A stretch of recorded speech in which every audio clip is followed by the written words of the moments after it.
I'm ready to roll.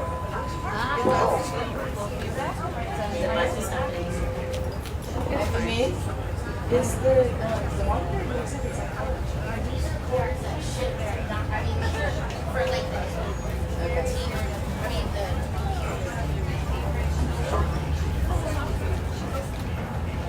All right, good afternoon, Ferry Plaza Farmers Market. How's everyone doing? See some friendly faces in the audience. Sorry about that feedback. Let's try standing over here. Can you turn me down a little bit? Still on the sound test? Sound test? All right, great. Maybe pull down the cord. Better. All right, sorry about that. Welcome to our noon demo. Put your hand. Leave it down. Oh, yeah. Welcome. That's a lot better. Welcome. Now it's gone. Now it's off. Hello. Now it's gone. We're filming live. I want to find the one that's causing the feedback. Too much energy. Yeah. Too hot over here. I'm an earth sign. Stay away. All right, we are COISA. We're the Center for Urban Education about Sustainable Agriculture. My name is Ave Lambert. I'm the Director of Education. We do all kinds of educational programming. This is our farmers market. We have 5 markets a week. We also do the Mission Community Market, Jack London Square. If you go in the back, there's like a hidden world of more markets if you've never been here before. We do 2 demos every Saturday, and we are so gifted today to have our board member and educational committee chair, Saeeda Hafiz, with her book, The Healing. Can we give a little warm welcome for Saeeda? Local hero, one of my heroes. So I have read her book, and if you haven't, it is a true gem. And she's going to do a few recipes for us. So Saeeda, take it away. Thank you. I'm excited to be here. I think it's you or me that's It might be us doing together. the, okay. And so I do have to, Winnie, are you okay? She's fine. I just called attention to her. Okay, so today I'm going to do 2 recipes. One will be a sweet veggie drink, and then the other will be a baked apple. So the sweet veggie drink is actually more of a prescription or a medicine. And I know that within our U.S. culture that we often suffer from, a lot of people are trying to get off sugar, and so this helps to reduce sugar cravings. And then I will supply you with a naturally sweet dessert, which is a baked apple, and we'll be using raisins, tahini, and cinnamon to sweeten that. And so, yeah, I think this is a really good time to do this because this is one of those weekends that's the sweetest in our calendar year, Halloween being the second one. And so I want to show you how to balance out some of those very heavy sugar. Oh, you're having back issues? No, you're good. No, you're good. Okay, great. All right, so I'm going to start with our elixir, which will end up looking like this, and you'll get a taste of this as well.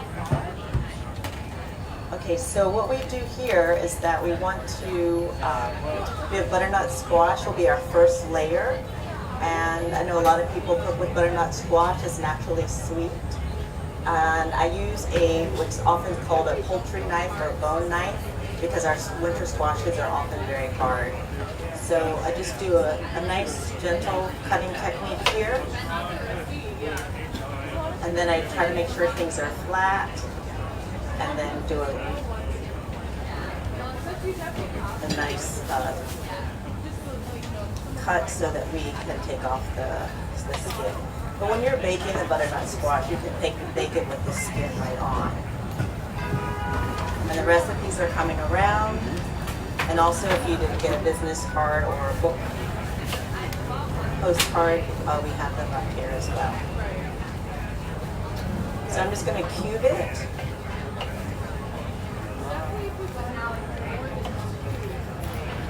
And Ave just said backstage that she said, oh, I don't know if it's fair. I know you more than you know me because she has read the memoir. And the memoir can be intense, but it starts out with me detoxing from sugar. And some of the things that happen when one gets off the drug of sugar. Has anybody been addicted to sugar here ever? A few? Do you want to reduce your cravings of sugary treats? Okay, so this is it for you. And you don't even have to get Big Pharma involved on this one. You turned on mine? Oh, mine. Okay, great. All right, so that's how I keep the, hopefully you can see me in the, all right. Then I just switch over to a traditional chef knife. So the memoir and this recipe is rooted in traditional Chinese medicine, so we like to bring things from above and below, and that's why we will cut our carrots at a diagonal. And then it also has a cross section of the sweetness for it. And so the recipe is a cup of butternut squash cube, carrots diagonal. These carrots are from Dirty Girl Farm in the back, and the butternut is from Eat Well.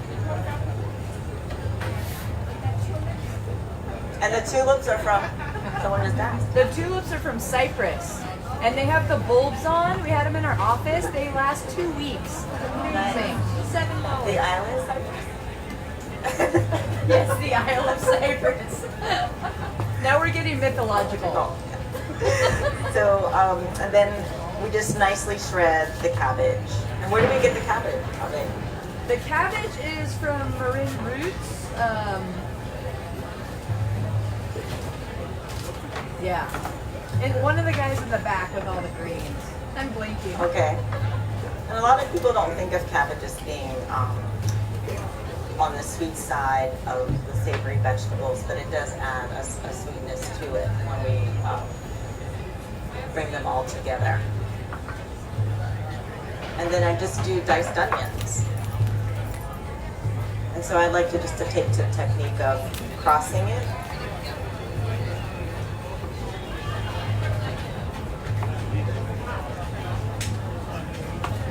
And one of the reasons why I am connected to COISA is that I work for San Francisco Unified School District, and this is one of the places where we start to have students love cooking and preparing foods. And so right in this kitchen back here, they come here Tuesdays and Thursdays, and we bring full classes down to do this chef work. I mean, Jacques Papin was here last year or so, but also our second and third graders and our kinders, and they're cooking with, we're still using metal knives with them, right? We actually found these great plastic serrated knives that are sharp enough to cut even squash, but you can't cut your hand. Yeah, and we do kindergarten to 5th grade. Twice a week, 2 classes. So we serve 10% of the school district, the San Francisco Unified School District. We have about 2,500 kids a year that come do our Food Wise Kids program. Where do you find those knives? My education manager did it, but I could send you that link if you want to email me. Okay, so I understand there's some heat coming on here. And you can crank it up if you need to. So what I like to do is just layer the butternut squash first. And you can cut these veggies really small if you like, because we're really just going to be using the broth. And so we use our carrots and then some of our cabbage. Oh, I thought that was a question. You can feel free to ask me questions along the way. I may know the answers, I may not. Yep, and then you just add water. And so if you look at the recipe, she's actually making an elixir drink, so she's not sauteing. You're more extruding the nutrients from the vegetable into the water. And this is why you don't want to boil your broccoli for your plate, right? Because all the nutrients actually go into the liquid and out of the food. So you want to steam or roast and keep it all in there. Yeah. And for this particular elixir, I was asked a question of, oh, can I just drink it all the time every day? And I was saying how it's actually a prescription, and so you want to have it, say, 10 days in a row, half a cup maybe in the morning, half a cup in the afternoon, and let your body get used to it, because it's really sort of helping to manage our insulin with our pancreas, and so you really want to treat it sort of as medicine. On one hand, you think, oh, it's just a veggie blot, I have it all the time, every day, but you want your body to start stabilizing and understanding what the true sweetness taste is about, particularly because in most of our foods, there's been sugar added to everything, and our bodies forget how to taste. I notice you don't add salt to your recipe. Do you feel like it's not needed in your cuisine? Yeah, so some of the whole food chefs who use this recipe, some will put a little bit of salt in it, and it's mainly for cooking, but for myself, I haven't for the 30 plus years that I've been making this. But you can add a little bit of salt, and it'll help to extract some of the liquid and things out.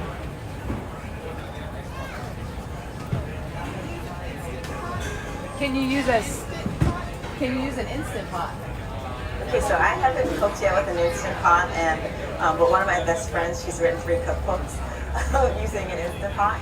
So I'm going to say that you can, and if you treat it as a pot, and so it's not necessarily used in the crock pot way or pressure cooker, but you can use it and see how that goes. But I'm going to test it out just to make sure that I can give you the best information. Yeah. But this is pretty instant, right? It's the pot, the water, let it simmer for 20 to 30 minutes. Yeah. Does your yoga practice inform your cooking style? Does my yoga practice inform my cooking style? So, as you'll see in the book, it's not my philosophy, but the philosophy is that our bodies, basically, our mind and bodies process all the things we intake. So, you bring something in and you have an experience through your mind and body, and then there's an output. So the yoga also, I use it as an input and an output to help regulate and self-regulate the experiences I have in life and the experiences that I have had in life. So things with trauma, all those things reside in your cells and they vibrate. And so often what folks will do is reach for the Haagen-Dazs or a drink. But in this case, we're setting it up so that your body actually begins to talk and listen to you so that you know what you need on a deeper level. So yes, yoga does inform this practice. To me, the food is just one part, and then the hatha yoga is the other part. I've found the more yoga I do, the less I want other things because I'm really feeling my body. And then when I do eat the ice cream or whatever it is, I also had a really bad sugar addiction and have detoxed and been off sugar for like 6 months now. But it's incredibly difficult, but I want it less when I'm really in tune and I feel good. So I would say for me. Yeah. There's this, I always talk about sort of the chocolate industry. They purposefully name their chocolates kisses and hugs because there's been, and I have to find this study, but like 15 physical hugs equal the same sensation you would feel from one hug chocolate. So they know that they're replacing some emotion and experiences that we as humans crave. So yeah, it's real. Okay, so while this is beginning to simmer and create its own infusion, I will go through the baked apple recipe. Can I talk really quick about Yeah, these absolutely. beautiful raisins from Torrey Farms? So you can't always find raisins at the farmer's market, but when folks have leftover things, like we have trimmings from the trees for bouquets, so it's really great like when things are totally closed loop. So these were, left over from the grapes and dried, and she has a small amount of these back there now. And this is the sweetest, best raisin I've ever had. I hadn't had them before, so highly recommend. Yeah. Check it out. Torrey Farms. Right, so all the ingredients are here at the farmer's market. I'm going to make the filling for the baked apple, and I just use about a quarter cup of the raisins, and also one of the things I love are the dried currants. You'll see how I pour this apple, why maybe sometimes a smaller dried fruit works. And here you're just going to use sort of around 2 tablespoons or less of the tahini. And tahini is ground sesame seeds, just as peanuts are, or peanut butter is ground peanuts. And so I just kind of mix these together. And we do have the tahini at the Marin Fruits around the corner. Oh, good. We found it. We don't always have it, but you can source it locally.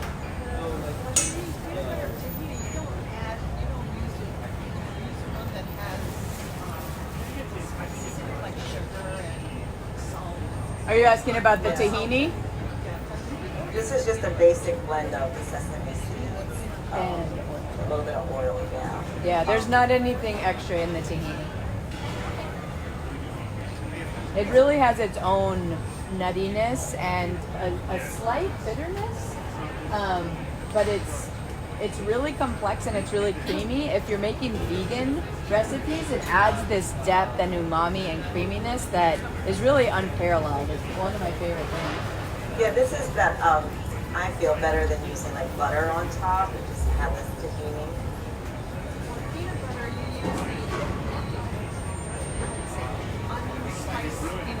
Peanut butter. The natural peanut butter. Yeah. Yeah, you could probably And then substitute a nut butter. Yeah, on the recipe you can substitute, and I just named 2, the peanut butter and sunflower. Yeah, sunflower butter. And sunflower is really easy to digest. It's a really good, friendly food. If you just have handfuls of sunflower seeds during the workday, they're really beautiful. And did you talk about the apples? Not yet? Okay. So what we're going to do, I have sort of 2 techniques of using this. I use a basic apple core. Just sort of pull it out, and I know, well, or push it through. There's more than one way to live, really. I mean, this is just one way. So, but one of the things that I like to do also is cut off the end of it and place it back into the bottom, so when I bake it, not everything leaks out. And if you want, some people go deeper and create more, so they have more of the contents of the inside. But I like keeping the whole apple because it's sweet in and of itself as it bakes. And actually, it was hard for us to find apples today. Only one farmer still has them because of the time of year. We were, having them everywhere a couple weeks ago. So Frog Hollow has these little guys left, but and K&J has a few Fuji's. But we're almost out of apples for the season, so it's so nice she's doing this to sort of take us out, and then we have to wait till next year. And I use this to kind of score it a little bit with, but only a little bit, about a third of the way, and then I release it. So that when it bakes, they kind of separate and open, and it looks really pretty. And if you don't have this cool Gazmo, you can also use a paring knife and just split the sides. So I'm just going to flip this.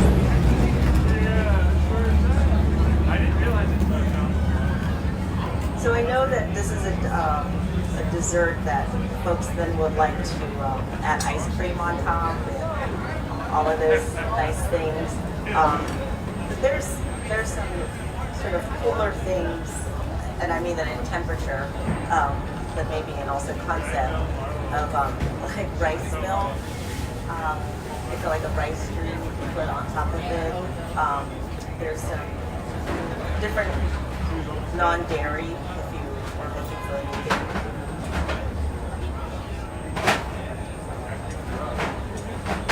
And it's simple and it's fun to make with kids.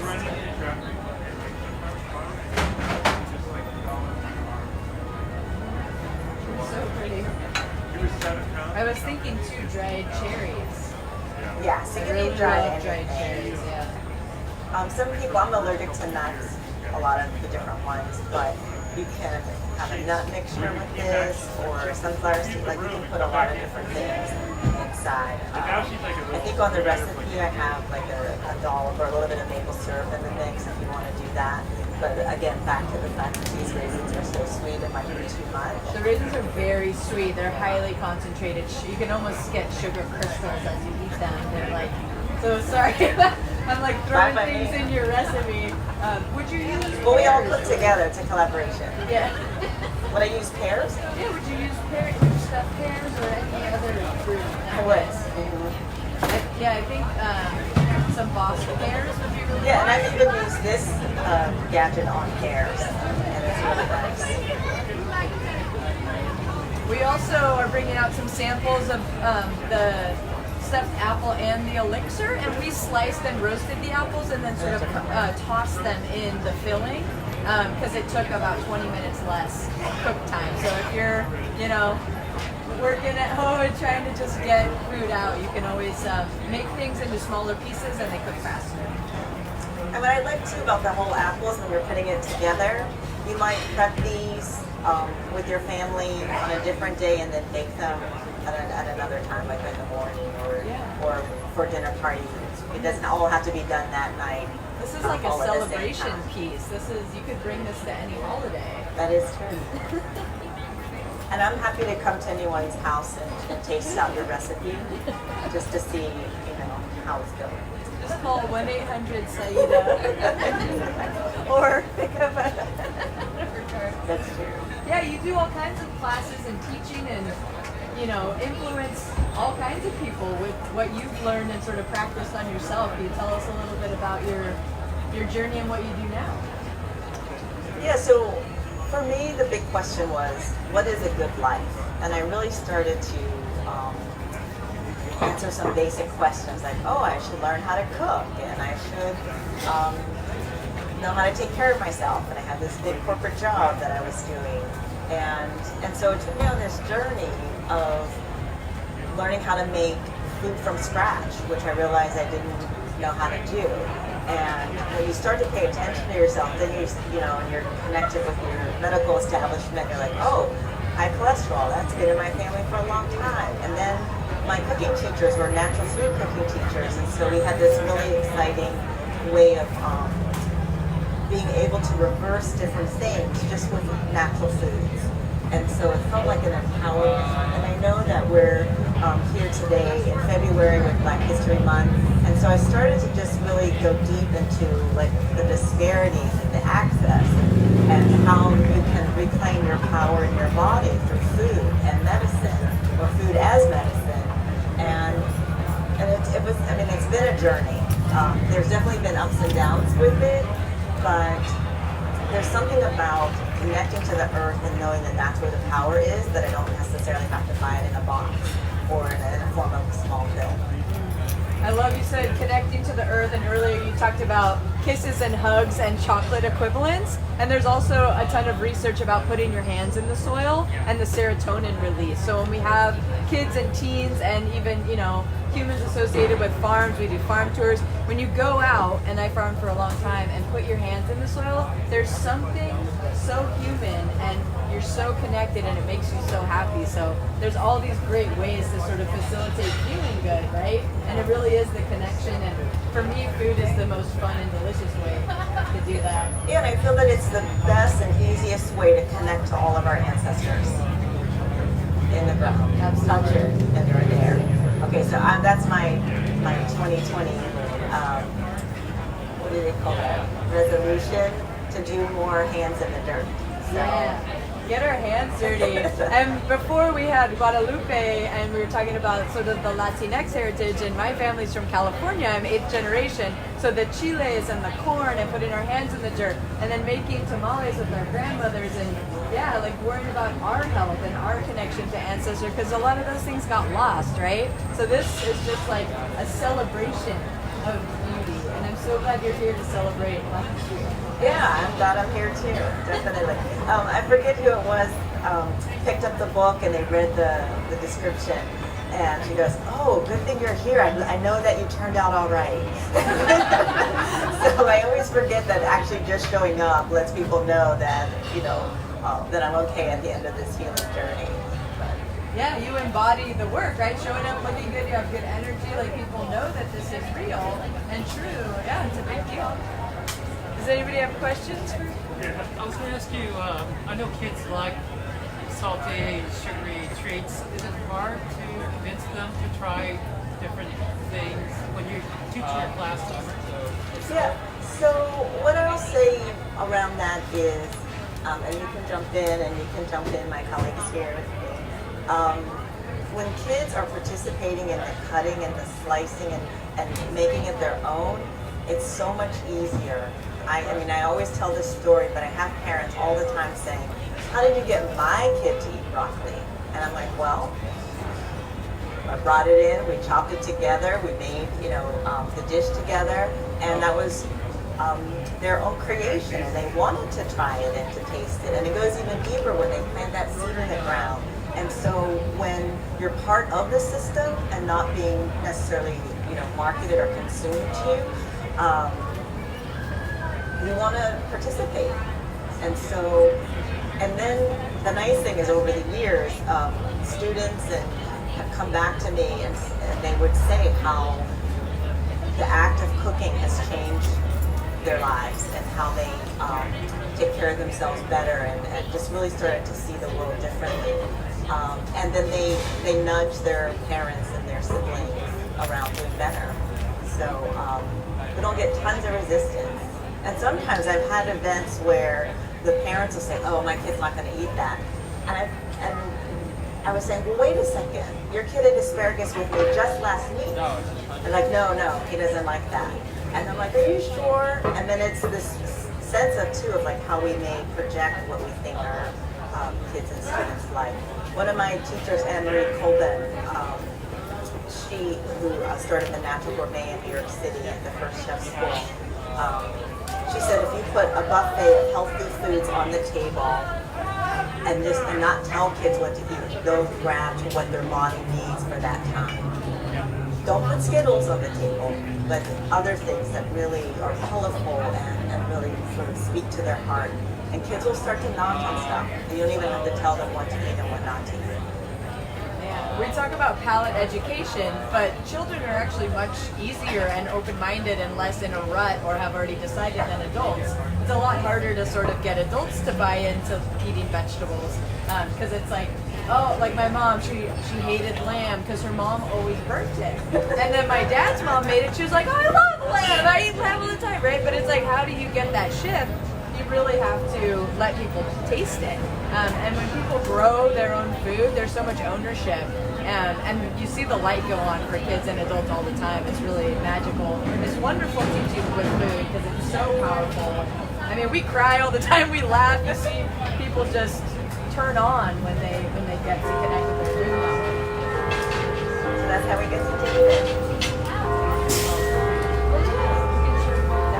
Oh, is it ready? Yeah, ready.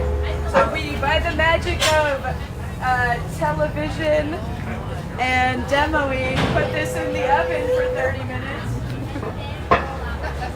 And all of a sudden,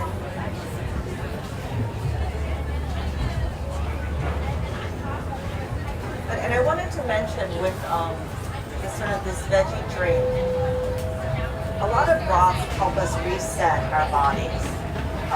So if we've had a diet where there's a lot of sugary processed foods, you want to give yourself a few days to really try something to kind of reset your taste buds. Because you literally can have your taste buds acquire a taste for anything. So I thought it was really unusual you added onions to something that you drink. What quality does onion have? A cooked onion has a very sweet flavor to it. When it's not cooked, it's more pungent and on a spicier side. But when it's baking or simmering in juice, it turns very sweet. And that's why you can have some nice onion butters made. Yeah. Oh yeah.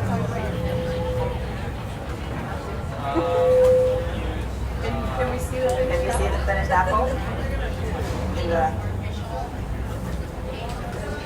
How long does the elixir, how long can you save it for? Oh, Great question. About 3 to 4 days. Yeah. And Saeeda, where'd you get this beautiful Strauss logo? You know, Strauss was just certified zero waste. Yes, First that's creamery, dairy, you know, in the nation. So we love our Strauss, and you can reuse the glass or take it back to the store. Exactly. And I like to reuse my glass containers, particularly when they fit nicely in the refrigerator. So we're handing out, So again, you know, you want to have a half a cup or cup within the day, and then so you know you'll finish the elixir pretty fast in your fridge, and it can be served. You can drink it cold, but what I do recommend that the warm elixir is nice. Can you talk a little bit about room temperature? Oh, room temperature is cool versus too. hot and cold? The one thing I'll say about room temperature liquids is that it helps in terms of the processing in the body a little bit better. I know we do a lot of ice cold things, but that has a different reaction on our system than things that are room temperature or slightly warm. Is that what you're doing? Yeah. So a lot of really cold things, really sweet things.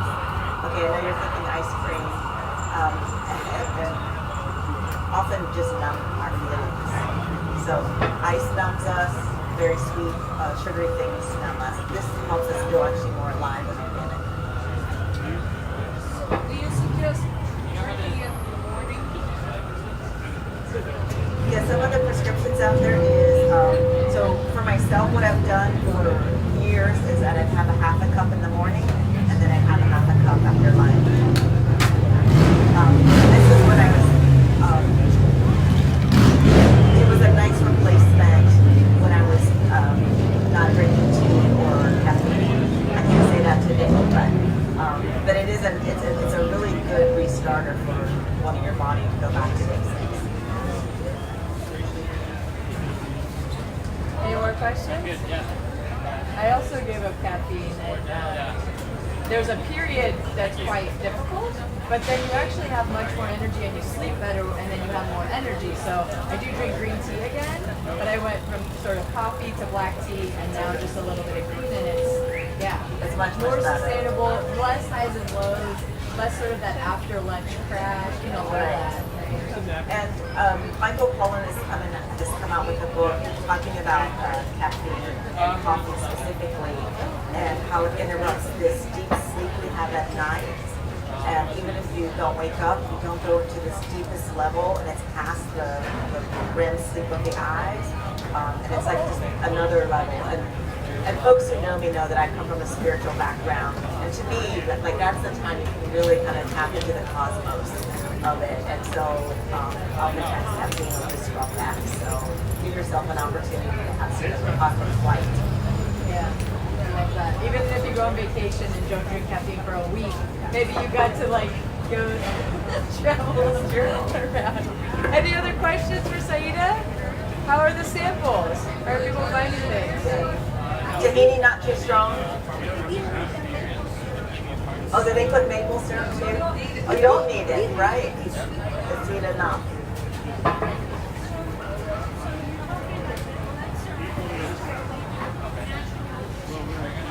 Yeah.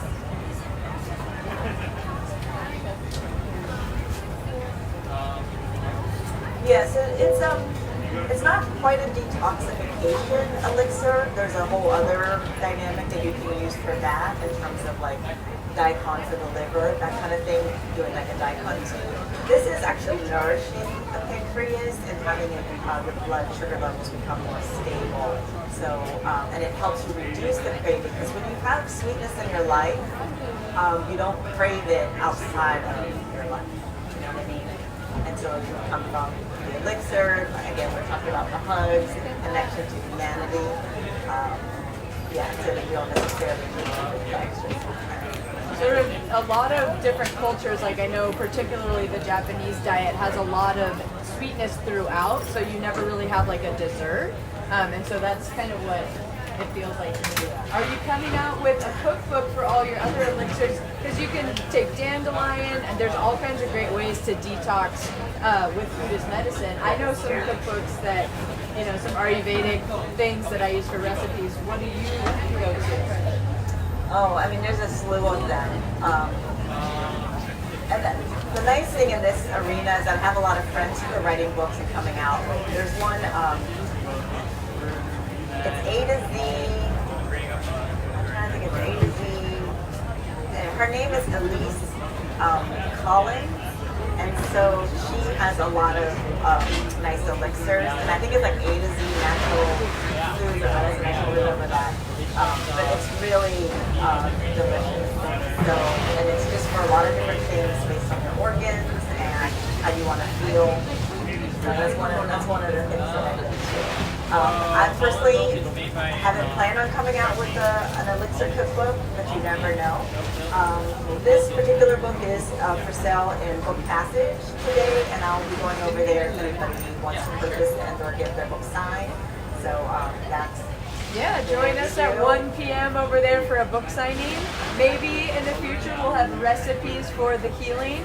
In the meantime, absolutely, I Google a lot of things and find things through Ayurvedic medicine, and there's a great place in San Francisco called the East-West Integrative Medicine Clinic, and you can even get a whole, they'll sort of find your constitution and give you different ways, they had me do chicory instead of coffee, and it kind of got me off the caffeine. So it's really a personal journey, and like you were saying with the salt, some constitutions favor salt and some don't.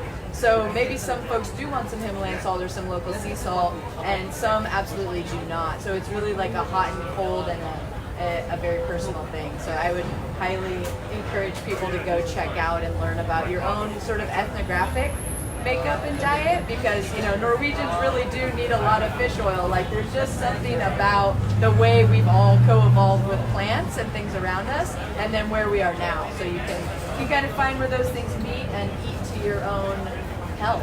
Yeah, you really have to get to know who you are on a deep level, and food's one way to get started on that journey. Can we get a big round of applause for Saeeda and for Vanessa? And for Kwesa. Thank you all so much for being here. You can find the recipes on our website. Question for you. Yes.